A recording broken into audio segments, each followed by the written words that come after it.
حضرت رابعہ بصری، کیونکہ بیٹیاں بھی سن رہی ہیں، حضرت رابعہ بصری اللہ کی ولیہ ہیں عورت، مگر عمل اور کردار کی عظمت میں بڑے بڑے مردوں کو پیچھے چھوڑ گئی. ہر رات 500 رکعت نفل پڑھتی ہیں، اور پڑھ کے پھر سو نہیں جاتی، پڑھ کے پھر روتی رہتی، کہیں روتے روتے آنکھ لگ جائے تو لگ جائے. کسی نے پوچھا رابعہ اتنی محنت کے بعد رونے کا کیا مطلب؟ کہا جس سے یاری لگی ہے اسے سمت کہتے ہیں. وہ بے نیاز ہے، کر تو لیتی ہوں پھر ڈرتی رہتی ہوں. وہ اگر رد کر دے رابعہ کیا کر سکتی؟ اس کی بے نیازیوں سے روتی رہتی ہے. امام الانبیاء کے غلاموں، ایک رات رابعہ سو گئیں اور گھر میں چور گھس آیا، دیوار پھلانگ کے اندر اترا.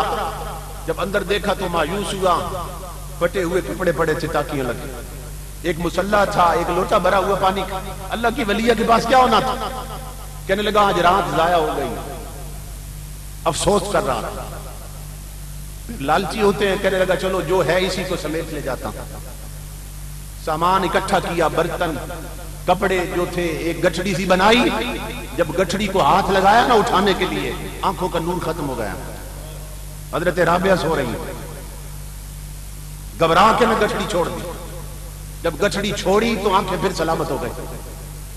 پھر سوچنے لگا شاید ویسے ہی اندھیرا آ گیا، بغالتا ہوں. پھر ہاتھ ڈالا، پھر آنکھوں کا نور ختم ہو گیا.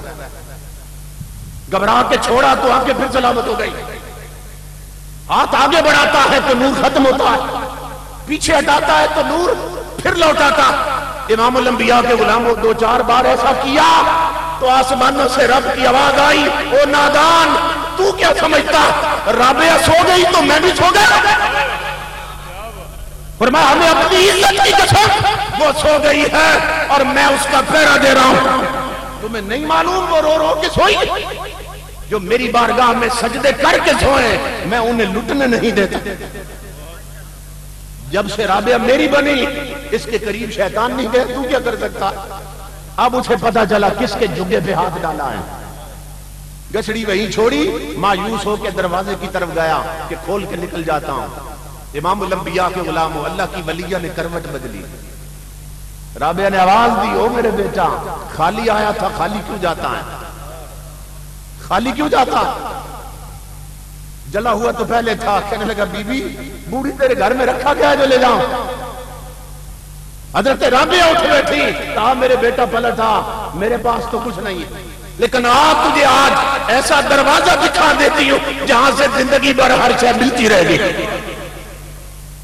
پھر لجپال بھی تو ہوتے ہیں.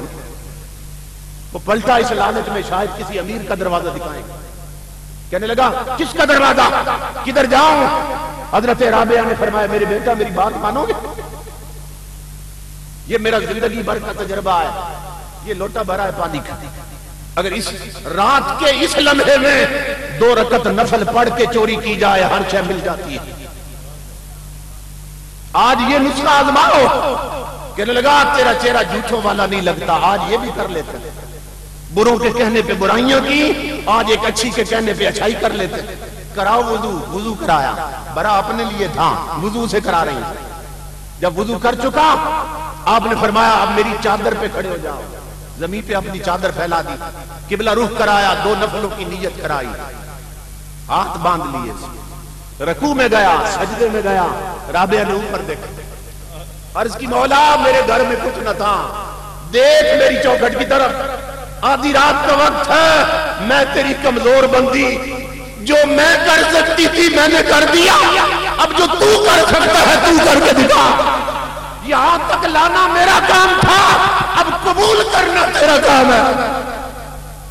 امام الانبیاء کے غلاموں، جب رابعہ روئی غیب سے آواز آنے لگی، رابعہ آنسو صاف کر لے، ہمیں تیری محبت کی قسم، جب تیرے بھرے ہوئے پانی کے ساتھ یہ اپنا منہ دھو رہا تھا، میں آب کوثر کے ساتھ اس کا دل دھو رہا تھا. جب تو نے اس کا رخ کیا تھا قبلے کی طرف، میں نے دل پھیر کے اپنی طرف کر دیا.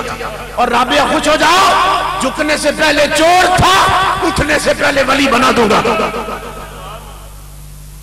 اس لیے کہ ہمارا وعدہ ہے تم ہماری بندگی میں لگ جاؤ، خوف کا وقت ہوگا تو امن ہم دیں گے، اور بھوک لگے گی تو رزق ہم عطا کریں گے. تو تاجدار کائنات کے غلاموں، قرآن یہ ساری خبریں دیتا ہے، ہر دوا ہے قرآن کے پاس، ہر دکھ کا علاج ہے قرآن کے پاس، لیکن اگر قرآن کی طرف آئیں تو ہر شے ملے گی۔ نئی نسلوں میں ہم نے قرآن منتقل نہیں کیا۔ کتنے بچے ہیں جو روزانہ تلاوت قرآن کرتے ہیں، سوچیے۔ قرآن پڑھنا تو الگ رہا، ہم نے تو قرآن کی کبھی زیارت نہیں کی کہ چلو پڑھ نہیں سکے تو الماری سے نکال کے وضو کر کے زیارت کر لیں، یہ بھی کبھی نہیں ہو سکتا۔ بتائیے پھر زندگیوں میں برکت کہاں سے آئے؟